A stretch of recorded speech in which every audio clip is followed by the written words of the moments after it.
Pensando en nuestra fe, ¿en qué y en quién está basada? Muchos basan su fe en una experiencia religiosa o en situaciones que les hicieron sentir algo que no habían vivido antes y que les hace pensar que están firmes en la fe de Cristo. Pero la verdad es que nuestras experiencias, aunque puedan ser reales, deben ser contrastadas con la palabra de Dios, a la luz de la palabra de Dios. Y por eso debemos considerar el objeto de nuestra fe.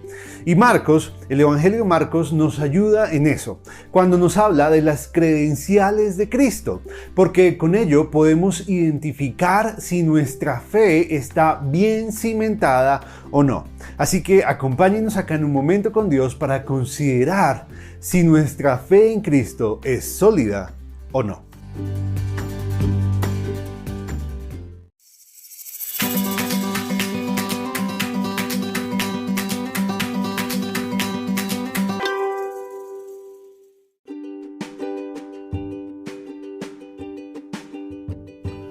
El pasaje que consideraremos el día de hoy lo encontramos en el Evangelio de Marcos capítulo 1, versos 10 al 11. Dice: Y luego, cuando subía del agua, vio abrirse los cielos y al Espíritu como paloma que descendía sobre él. Y vino una voz de los cielos que decía: Tú eres mi Hijo amado, en ti tengo complacencia.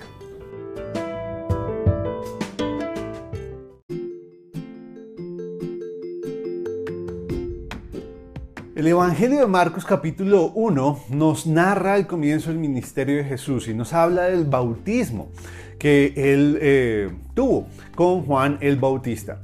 Y nos dice que en ese momento Jesús vio al Espíritu Santo descender como paloma sobre él y escuchó una voz del cielo que decía: Este es mi Hijo amado, en ti tengo complacencia. Pues este pasaje es uno de tantos que nos ayuda a entender que Jesús es un hombre que ciertamente vivió entre nosotros en la tierra, que cumplió toda justicia y tenía la autoridad y el poder para hacer la obra que el Padre le había encomendado. Marcos nos dice que luego de que Jesús subió del agua en el momento de su bautismo, él vio que se abrían los cielos. Y esto es bien interesante porque nos permite pensar en algo muy especial. Y es que, aunque Dios estableció los cielos y el espacio como el límite de aquello de lo que podemos percibir, hay una realidad que no podemos negar. Y es la de su presencia más allá de lo que observamos. Esteban, por ejemplo, fue uno de los mártires de la iglesia que también vio los cielos abiertos y a Jesús a la diestra del Padre. Y en Apocalipsis se nos habla de un momento durante la tribulación en el que los cielos se desvanecerán y los hombres querrán esconderse del rostro de aquel que está sentado en el trono. Así que estamos en medio de la presencia de Dios, vivimos en medio de la presencia de Dios. Y aunque creamos que hay momentos en los que nadie nos ve y estamos solos y podemos hacer cosas sin que nadie nos juzgue, la verdad es que todos estamos desnudos ante los ojos de Dios y nuestras obras están descubiertas delante de Él siempre. ¿Cómo crees que sería nuestra vida si en todo tiempo imagináramos estos cielos abiertos? Y al que está sentado en el trono observándonos. ¿Será que cambiaría en algo nuestra forma de comportarnos? Yo creo que sí, por lo menos la mía cambiaría, estoy seguro que sí. Ahora, luego de esto, Jesús y Juan vieron al Espíritu Santo como paloma descender sobre él. Y con ello Juan pudo testificar que Jesús es el Hijo de Dios. Porque aquel que lo envió a bautizar también le dijo que sobre el que viera descender a el Espíritu y permaneciera sobre él, ese sería el que bautizaría con el Espíritu Santo. Así que por eso él pudo dar testimonio de que Jesús es el Hijo de Dios. Y así estamos en lo correcto cuando nos rendimos a la autoridad de Jesús, cuando creemos en Él y aceptamos su sacrificio por amor como pago por nuestros pecados. Pero como si esto no fuera suficiente, Marcos nos dice que en ese momento tan especial, también se escuchó una voz del cielo que decía: tú eres mi Hijo amado. Y esa voz era la de Dios, hablando y testificando que Jesús es su Hijo y es aquel que Él había prometido para reconciliarnos y que gozaba de las credenciales necesarias para hacer su obra. ¿Cómo responderíamos si escucháramos ahora mismo una voz del cielo que hablara de Jesús? Imagínatelo, ser interrumpidos en este momento y escuchar una voz del cielo que hablara acerca de Jesús. ¿Creeríamos en Él gracias a eso?